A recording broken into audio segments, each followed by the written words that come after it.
భయం లేదు. 3వ భాగం. కారు బీచ్ రోడ్డు మీద పక్కగా ఆగింది. అది మధ్యాహ్నం. కార్లు వెళ్తున్నాయి, కానీ ఎవరూ ఆపడం లేదు. చెప్పు. ఏదో పెద్ద వార్తయి ఉండాలి, లేకపోతే ఇక్కడికి తీసుకొచ్చి కారాపవు అని గ్రెగరీ అనగానే, గ్రెగరీ, ఆ ఇంట్లో అంటే నాకు మా బామ్మ ఇచ్చిన ఇంట్లో హోటల్ ప్రారంభించే ఆలోచన మానేయాలనుకుంటాను అని దీనంగా అన్నది. ఏం, నువ్వు పంపిన ఫోటోలను బట్టి ఇట్స్ ఎ బ్యూటిఫుల్ ప్లేస్ అని గ్రెగరీ అన్నాడు. అవును, బ్యూటిఫుల్ ప్లేస్. నువ్వు నవ్వకు, ఆ ఇంట్లో ఒక దెయ్యం ఉన్నది అని రాధ అనగానే గ్రెగరీ విరగబడి నవ్వటం ప్రారంభించాడు. నవ్వకు అని ముందే చెప్పాను అని రాధ కోపంగా అన్నది. సారీ, మీ దేశానికి రాగానే మళ్ళీ మీ అని గ్రెగరీ ఆగిపోయాడు. నాకు మూఢనమ్మకాలు వచ్చేశాయంటావు. నో గ్రెగరీ, నేను చెప్పే విషయాలు శ్రద్ధగా విను. నేను కల్పించటం లేదు, జరిగింది జరిగినట్టు పూస గుచ్చినట్టు చెబుతాను అని రాధ అన్నది. ఆల్రైట్, చెప్పు. మంచి దెయ్యం కథ. త్వరగా ఆ ఇంటికి వెళ్ళి నీ దెయ్యాన్ని మీటవ్వాలి అని గ్రెగరీ అన్నాడు. రాధ చెప్పటం ప్రారంభించింది. ఇదిలా ఉండగా సాయంకాలం 3 గంటలకల్లా రాధ కార్ పోస్టాఫీస్ దగ్గరకు తీసుకెళ్ళింది. పురుషోత్తం కారెక్కాడు. పనుండి టౌన్కి వెళ్ళాను, టెలిఫోన్ కనెక్షన్లకు అప్లికేషన్ పెట్టాను నీ తరపున అన్నట్టు వకీలు విశ్వనాథం గారిని కలుసుకున్నాను. నీ ఇల్లు కొంటానన్న వాళ్ళు ఆఫర్ పెంచారట. 10 లక్షలు ఇస్తామన్నారట. ఆ పాతింటికి ఫెంటాస్టిక్ ఆఫర్, వెంటనే ఒప్పుకోమని విశ్వనాథం గారి సలహా అని పురుషోత్తం అన్నాడు. రాధ కారు డ్రైవ్ చేస్తోంది. అవును, దెయ్యాలున్న ఇంటికి అది చాలా ఫెంటాస్టిక్ ఆఫర్. ఆ ఇంటి మార్కెట్ వాల్యూ 3 లక్షల కన్నా ఉండదని ఎస్టేట్ ఏజెంట్స్ అన్నారు కదూ అని గ్రెగరీ అన్నాడు. రాధ తల ఊపింది. గ్రెగరీ నవ్వి, ఈ దేశంలో దెయ్యాలున్న ఇళ్లకు మార్కెట్ వాల్యూ ఎక్కువ. అయినా Radha, I must have the pleasure of meeting that ghost. 172 క్రితం చచ్చిపోయి అది తన ఇల్లని, ఎవరినీ ఉండవద్దని బెదిరించి కొట్టి హడలగొడుతున్న ఆ దెయ్యాన్ని నేను చూడాలి అని గ్రెగరీ అన్నాడు. రాధ మౌనంగా ఉండిపోయింది. ఇదిలా ఉండగా రాత్రి భోజనాలయ్యాయి. రాధ గదిలోకి ఇంకో మంచం వేయించాడు గ్రెగరీ. గ్రెగరీ, నువ్వు ఒకే గదిలో పడుకుంటున్నారా అని పురుషోత్తం అడిగాడు. రాధ అవునన్నది. నీకు తోడు కావాలిస్తే నేను పడుకుంటాను, లేదా నా గదిలో పడుకోమనతన్ని అని పురుషోత్తం అన్నాడు. రాధ నవ్వింది. మామయ్య, నేను అమెరికాలో 3 ఏళ్లున్నాను. అప్పుడు నా శీలాన్ని ఎవరు కాపాడారు? మాకిది కొత్త కాదు. ఒక గదిలో పడుకున్నంత మాత్రాన మేము అసభ్యంగా ప్రవర్తిస్తామని అనుకోవాల్సిన అవసరం లేదు. We love each other. మేము పెళ్లి చేసుకుంటాం. ఆ ఆనంద సౌఖ్యాలు మొదటి రాత్రికి అట్టే పెట్టుకుంటాంలే, భయపడకు అని రాధ అన్నది. విషయం నాకు అర్థమైందో, ఈడు మగసింహరా. పురుషోత్తం మొహం మాడ్చుకొని తన గదిలోకి వెళ్ళిపోయాడు. రాధ, గ్రెగరీ తమ గదిలోకి వెళ్లారు. తలుపులు, కిటికీలు, గోడలు అన్నీ పరీక్ష చేశాడు గ్రెగరీ. ఏం చూస్తున్నావు అని రాధ అడిగింది. రహస్య మార్గాలున్నాయా అని అన్నాడు. లేవని తేల్చుకున్నాడు. ఈ తలుపులకు లోపల గడియలేదు, ఎల్లాక్కున్నది, అంటే తాళం చెవి ఉంటే బయట నుంచి తెరవవచ్చు అని గ్రెగరీ అన్నాడు. అవును, నాకు స్ఫురించలేదు. రేపు లోపల గడియ పెట్టిద్దాం అని రాధ అన్నది. గ్రెగరీ నైట్ డ్రెస్ వేసుకున్నాడు. తన రివాల్వర్ తీసి దిండు కింద పెట్టుకున్నాడు. బాగా అలసిపోయినట్టున్నాను, నిద్ర వస్తోంది, గుడ్ నైట్ అని రాధను ముద్దు పెట్టుకొని పడుకున్నాడు. పద్ధతే. రాధ పడుకున్నది. పడుకున్న 5 నిమిషాలకల్లా ఇద్దరూ గాఢ నిద్రలోకి వెళ్ళిపోయారు. ఇదిలా ఉండగా ఎవరో తట్టి లేపారో, ఏదో చప్పుడే అయిందో తనకు తెలియదు. గ్రెగరీకి నిద్ర మెలకువ వచ్చింది. దాహం కూడా వేస్తోంది. లేచి దీపం స్విచ్ నొక్కాడు. దీపం వెలగలేదు. బల్ల మీద ఉన్న టార్చ్ వెలిగించి కూజాలో నుంచి నీళ్లు గ్లాసులో పోసుకున్నాడు. ఎవరది అని రాధ అడిగింది. నేను రాధ. సారీ, నా వల్ల నీకు మెలకువ వచ్చిందా అంటూ మంచినీళ్లు తాగాడు. నీ వల్ల కాదు, నాకు మెలకువ వచ్చి 5 నిమిషాలైంది అంటూ పక్క మీద నుంచి లేచింది. కిటికీలో నుంచి గదిలో వెన్నెల పడుతోంది. రాధ కిటికీ దగ్గరకు వెళ్ళి నిల్చున్నది. గ్రెగరీ ఆమె పక్కనే వచ్చి నిలబడ్డాడు. ఈ తోట చాలా అందంగా ఉన్నది. ఈ ఆవరణ వెనక సముద్రం. అమెరికన్ టూరిస్టులు వందల కొద్దీ వస్తారు అని గ్రెగరీ రాధ భుజం మీద చేతులు వేసి అన్నాడు. అదో పద్ధతి. గ్రెగరీ, ఈ ఉత్సాహంలో నువ్వు గమనించలేదనుకుంటాను. లేదా నా కళ్ళకే ఏదో భ్రమై ఉండాలి. గోడలు, తలుపులు, పైన కప్పు చూశావా అని నెమ్మదిగా అడిగింది. గ్రెగరీ టార్చ్ వెలుగు గోడల మీదకు గదంతా కనిపించేటట్టు వెలుగు 4 మూలలకు వేశాడు. Oh my god, you are correct అని అన్నాడు. గోడలు నల్లగా బూజు పట్టి సిమెంటు పెచ్చులు పోయి సాలీళ్ళు, బొద్దింకలు, బల్లులు, గదంతా ఘోరంగా ఉన్నది. ఏదో నీచు వాసన వస్తోంది. ఏమిటిది, మనిద్దరికీ పీడకల ఒకేసారి వచ్చిందా అని అడిగాడు. లేదా ఒకళ్ళకి పీడకల, ఇంకొకరం పీడకలలో కనిపిస్తున్నామా అని రాధ అన్నది. నాన్సెన్స్, ఇది పీడకల కాదు, ఇది యథార్థం. మనమిద్దరం మెలకువగానే ఉన్నాం అని గ్రెగరీ దిండు కింద నుంచి రివాల్వర్ తీసుకొని అన్నాడు. అదెందుకు అని రాధ అన్నది. ఇదేదో తేలుస్తాను, కనుక్కుంటాను, పద అని రాధ చెయ్యి పట్టుకొని బయటకు తీసుకువెళ్తూ అన్నాడు. తలుపు లాగగానే తెరుచుకున్నది.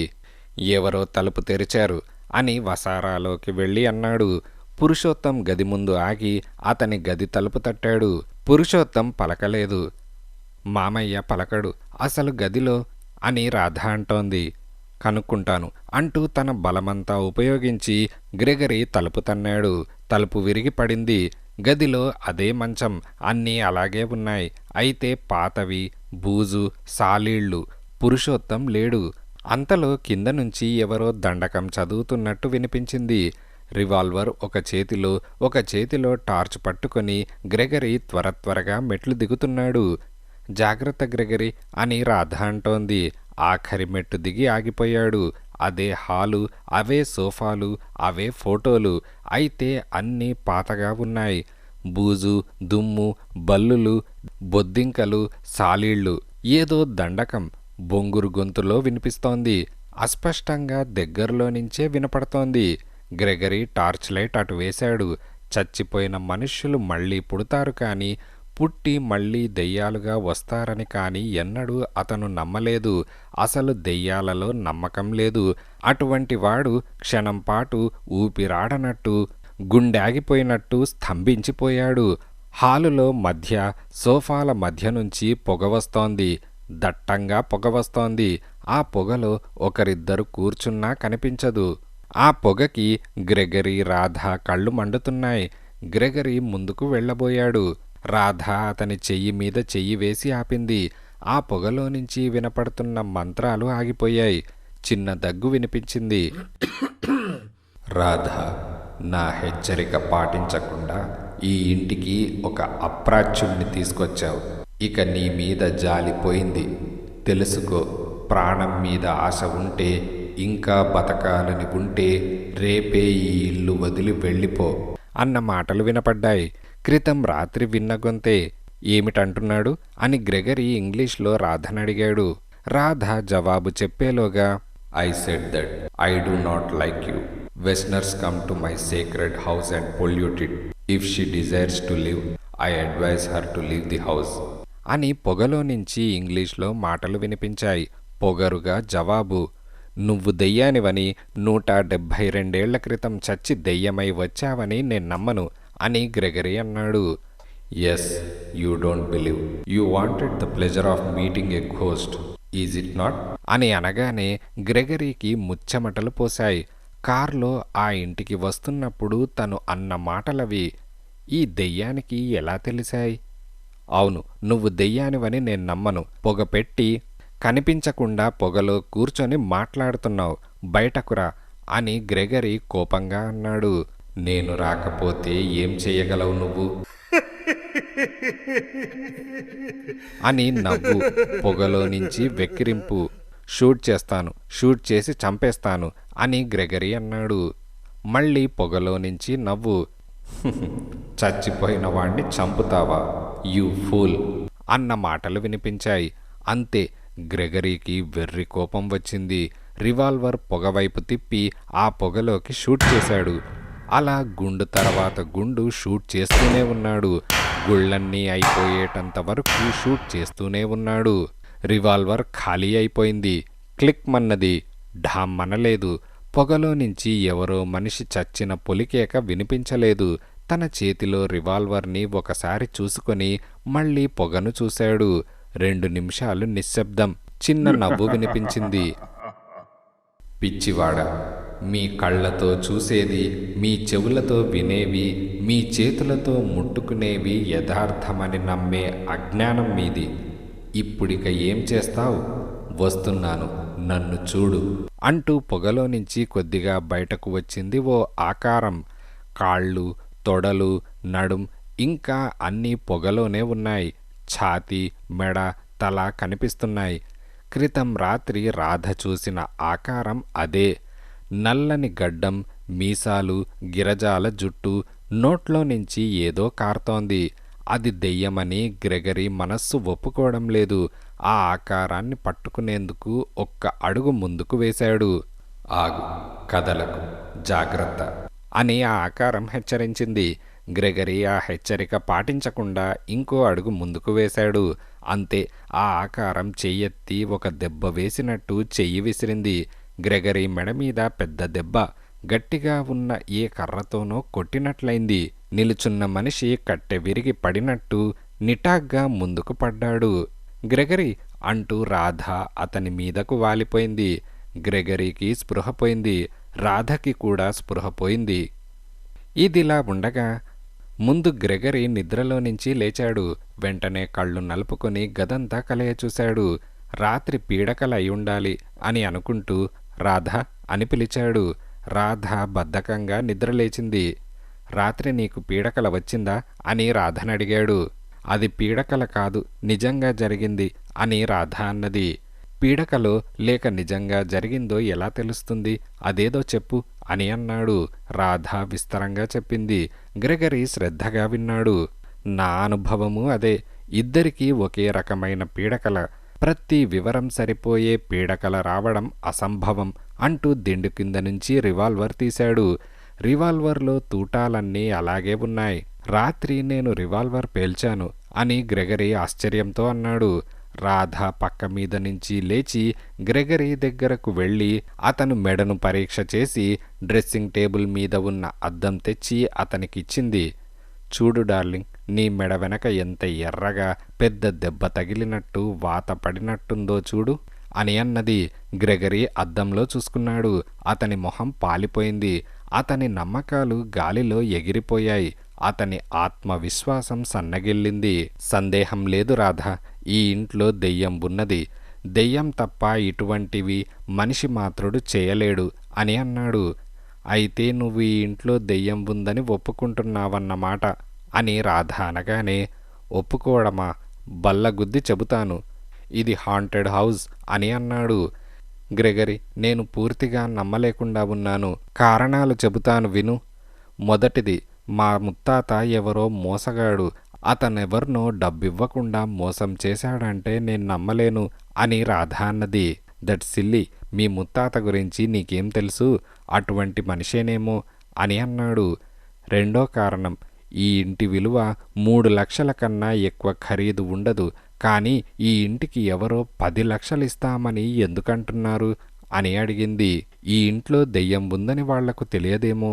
వెంటనే అమ్మాయి, ఈ దెయ్యం కొంపకు ఒక్క టూరిస్ట్ రాడు. మన హోటల్ పూర్తిగా నష్టపోతుంది. నువ్వు నేను దెయ్యము తప్ప ఈ ఇంట్లో ఎవరు ఉండరు అని గ్రెగరీ అనగానే, ఆ దెయ్యం నన్ను కూడా ఉండనివ్వనంటోంది అని రాధ అన్నది. రాధ, మీ దేశం గురించి నేను చాలా చదివాను.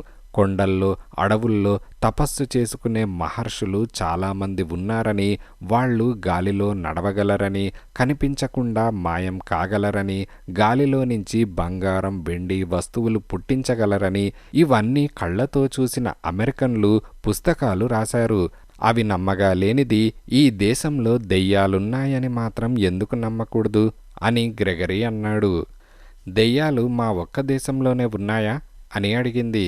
ఆల్రైట్, దెయ్యాలు అన్ని దేశాలలో ఉన్నాయని ఒప్పుకుంటున్నాను. నువ్వేం ఒప్పుకోమన్నా ఒప్పుకుంటాను. ఎటొచ్చి ఈ ఇల్లు వదిలేసి వెంటనే వెళ్దాం నీ వకీలు దగ్గరకు వెళ్ళి అమ్మకం ఏర్పాటు చేయించు అని గ్రెగరీ అన్నాడు. రాధ తల ఊపింది. ఇదిలా ఉండగా వకీలు విశ్వనాథం రాధతో, అవును, ఈ ఇంటికి 10 లక్షలు చాలా ఫెంటాస్టిక్ ప్రైస్. ఎంత ఉదారంగా లెక్క వేసినా 4 లక్షల కన్నా ఖరీదు చెయ్యదు అని అన్నాడు. అదే నాకు చాలా క్యూరియస్గా ఉంది. ఆ ఇంటి పాత రికార్డులన్నీ మీ వద్ద ఉన్నాయా అని రాధ అడిగింది. ఉన్నాయి అంటూ విశ్వనాథం బీర్వాలో నుంచి తీశాడు. ఆ ఇల్లు ఎవరినుంచి కొన్నారు, ఎవరు కొన్నారు అని అడిగింది. విశ్వనాథం రికార్డులు చూసి, మీ ముత్తాత తాత సోమయాజులు కొన్నారు. అప్పుడది చిన్న ఇల్లు, భుజంగరావనే అతన్నించి కొన్నారు అని విశ్వనాథం అన్నాడు.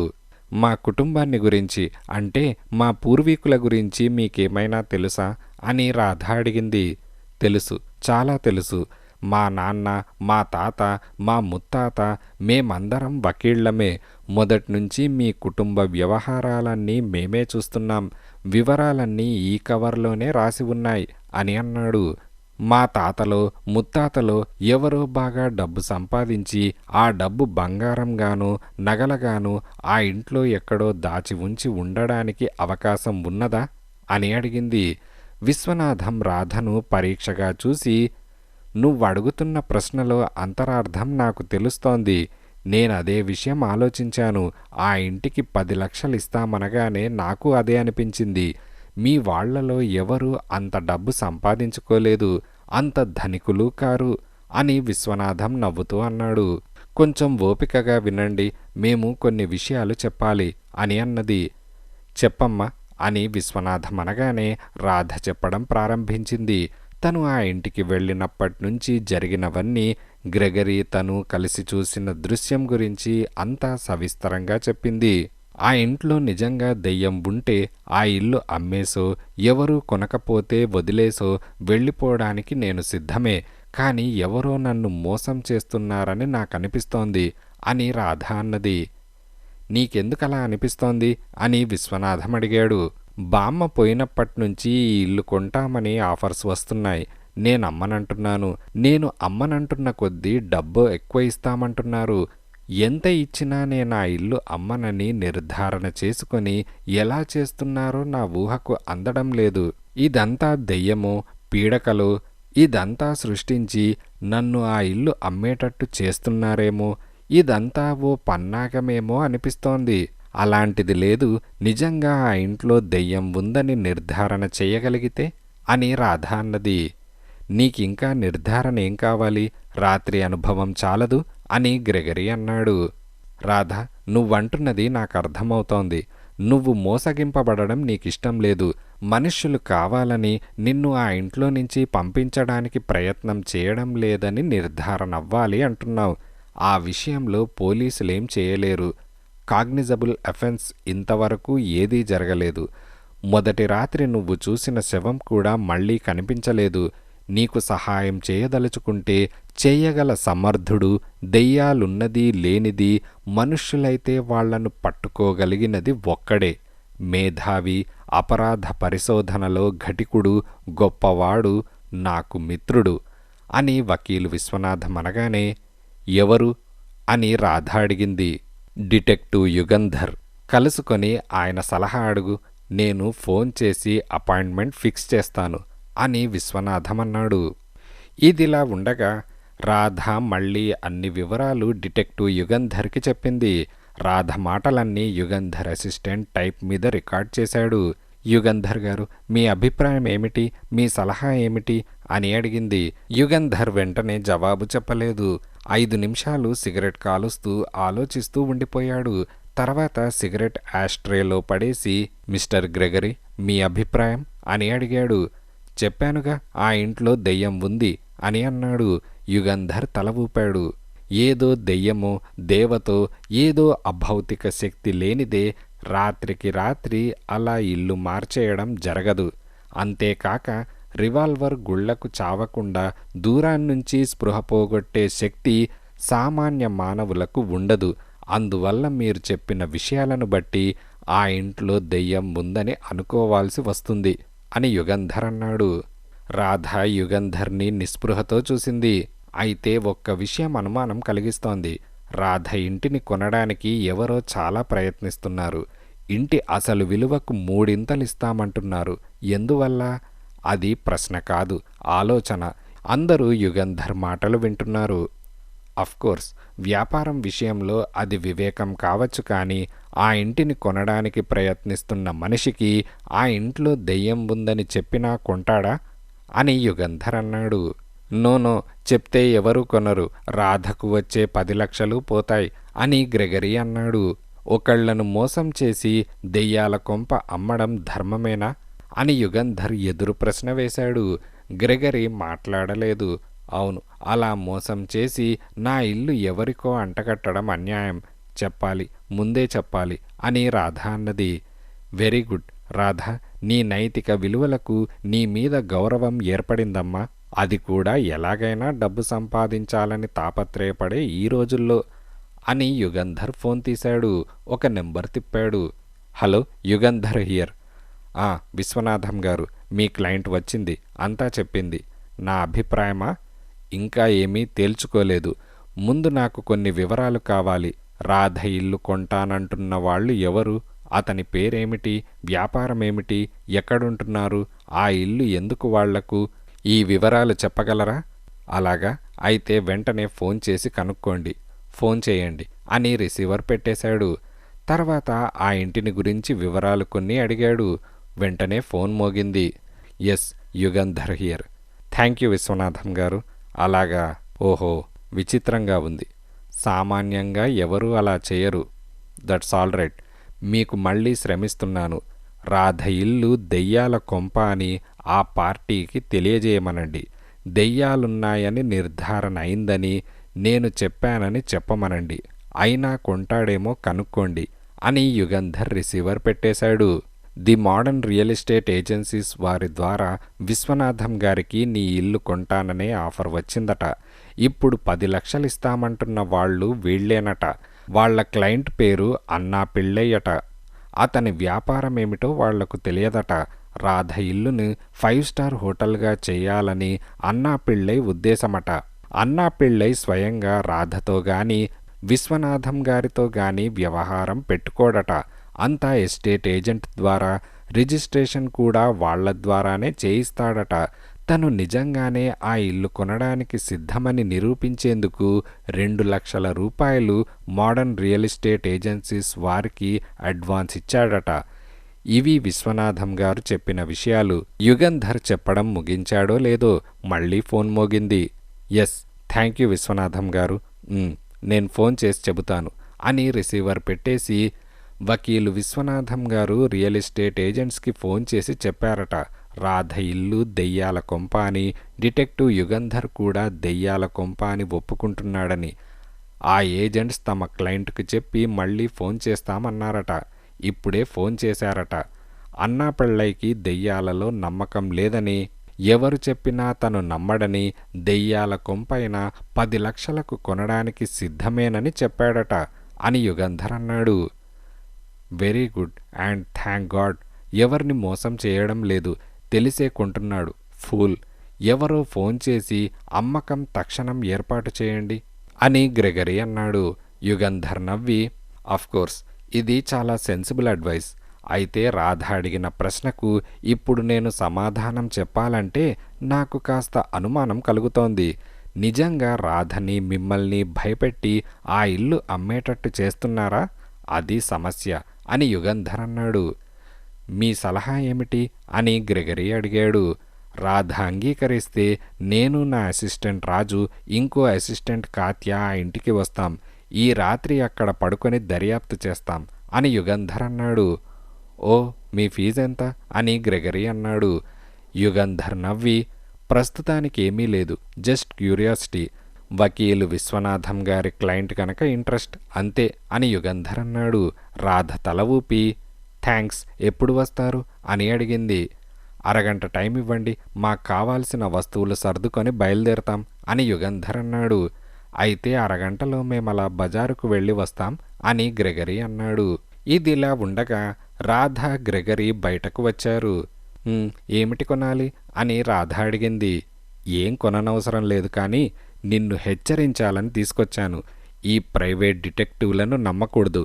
చేతిలో చిక్కామా జలగల్లా పట్టుకొని డబ్బు పీల్చేస్తారు అని గ్రెగరీ అన్నాడు.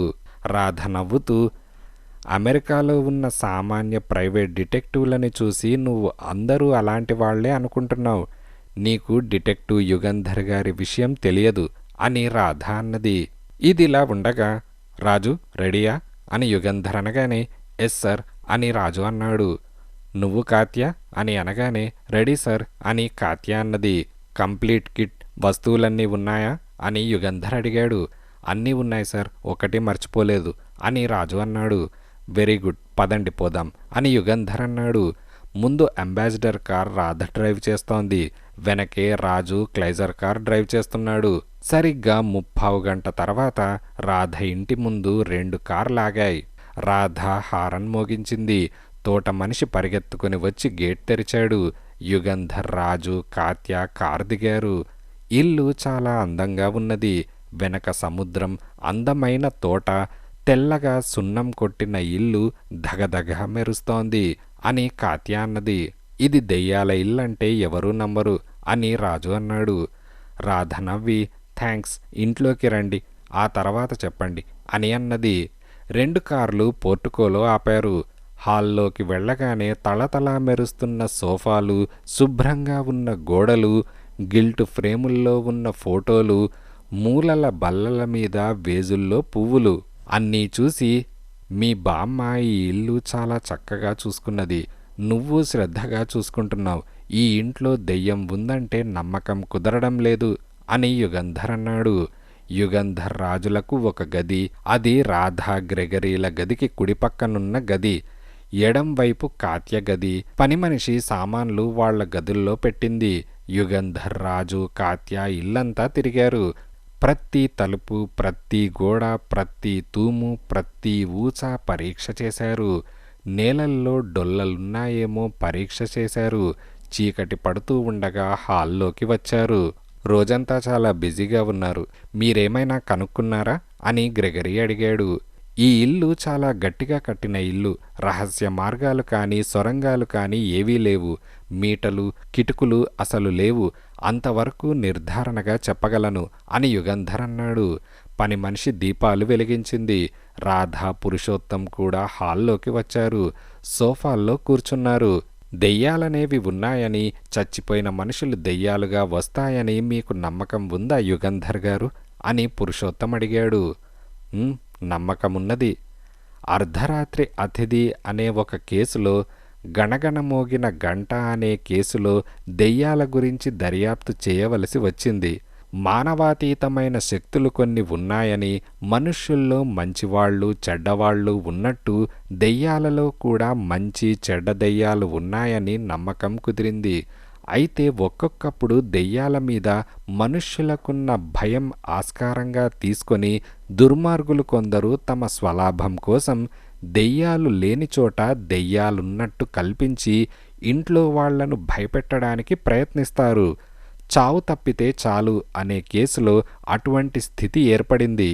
ఇలా దెయ్యాల గురించి, మనుష్యులలో ఉండే స్వార్థం, రాక్షసత్వం గురించి యుగంధర్ చాలాసేపు మాట్లాడాడు.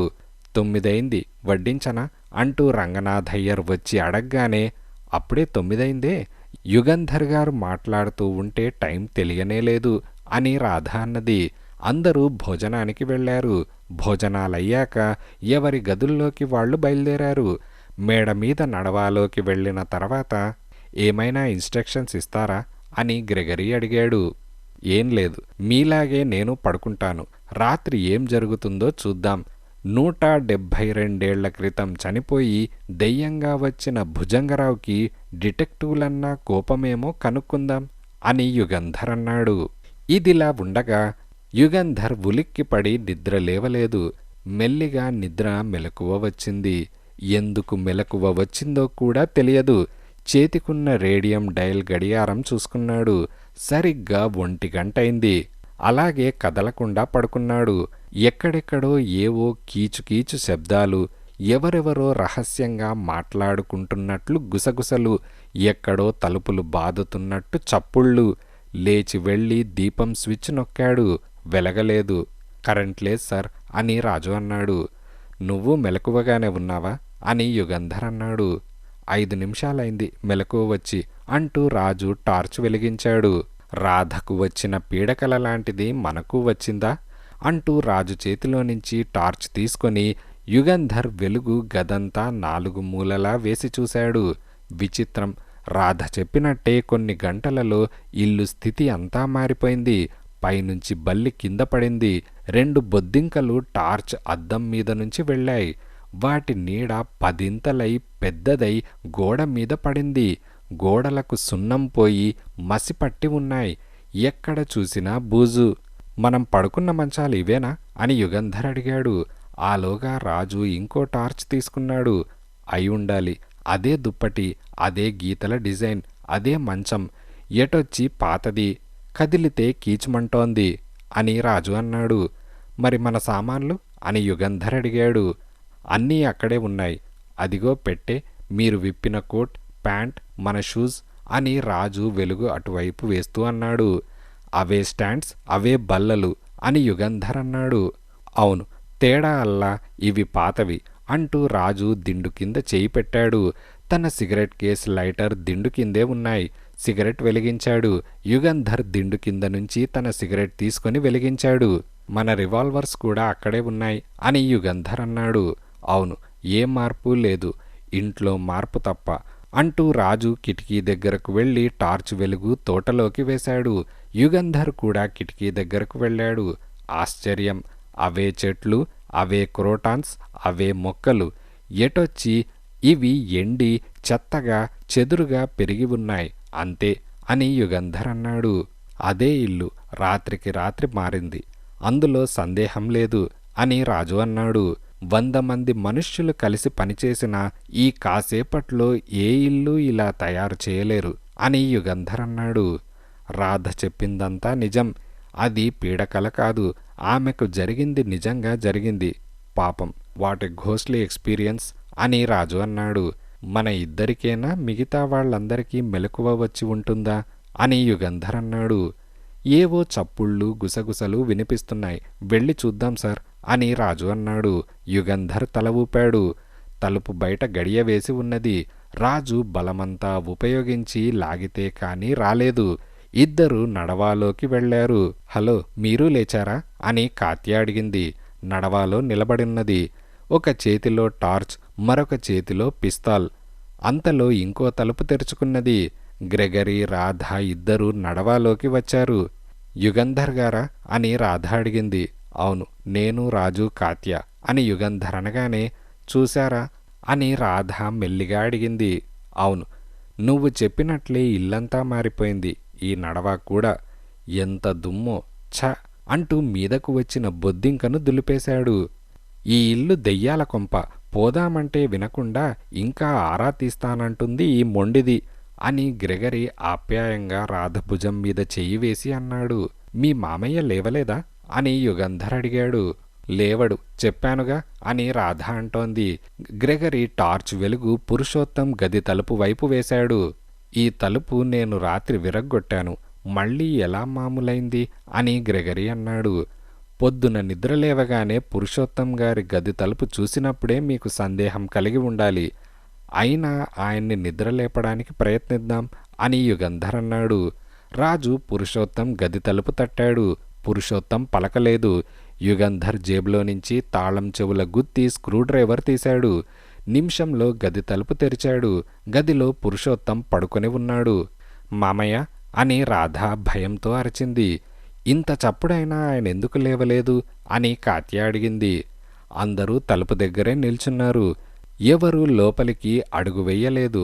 కారణం, గది నిండా పొగ. కళ్ళు మండిపోతున్నాయి.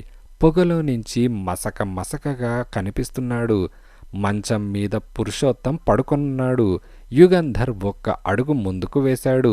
ప్లీజ్ వద్దు, లోపల ఏమున్నదో తెలియకుండా అని రాధ అన్నది. డోంట్ టేక్ ఎ రిస్క్ అని కాత్య యుగంధర్ చేయి పట్టుకొని అన్నది. భయపడకండి, మీరందరూ ఇక్కడే ఉండండి అంటూ యుగంధర్ లోపలికి వెళ్ళాడు. వెనకే రాజు వెళ్ళాడు. రాజు, కిటికీ తలుపులు మూసి ఉన్నాయా, తెరిచి ఉన్నాయా అని యుగంధర్ అడిగాడు.